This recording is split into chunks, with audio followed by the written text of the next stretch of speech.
జామ్దాని చీరలకు గుర్తింపు తీసుకొచ్చే దిశగా చర్యలు తీసుకుంటామన్నారు మంత్రి వంగలపూడి అనిత. అనకాపల్లి జిల్లా పాయకరావుపేటలో చేనేత సహకార సంఘాన్ని సందర్శించారు హోంమంత్రి.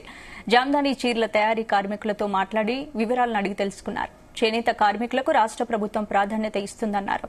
పాయకరావుపేట పట్టణంలో జామ్దాని చీరలు నేయడం శుభపరిణామమన్నారు. చేనేత కార్మికుల సమస్యలను సంబంధిత మంత్రి దృష్టికి తీసుకెళ్తామని చెప్పారు.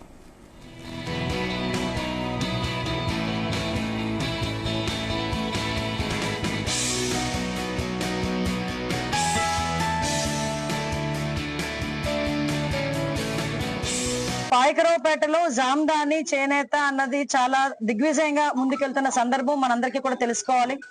ఈ రోజు ఉప్పాడ పట్టు, అదేవిధంగా అటు పొందూరు జామ్దాని, పొందూరు కాటన్ గాని, దాని మీద జామ్దాని గాని, అదేవిధంగా వేరే చీరాల పట్టు, రకరకాలైన ముఖ్యంగా ఆంధ్రప్రదేశ్ లో మనకి చేనేత కార్మికులు చేసే కృషి గాని, చేనేత కార్మికులు ఉండే పరిస్థితులు గాని, ఇవన్నీ కూడా గౌరవ ముఖ్యమంత్రి గారు ఆకలింపు చేసుకుని వాళ్ళందరికీ కూడా ముందుకు తీసుకెళ్లాలని వాళ్ళందరికీ కూడా ఎప్పటికెప్పుడు వాళ్ళకి ఎంకరేజ్ చేస్తూ తీసుకెళ్తున్నాం.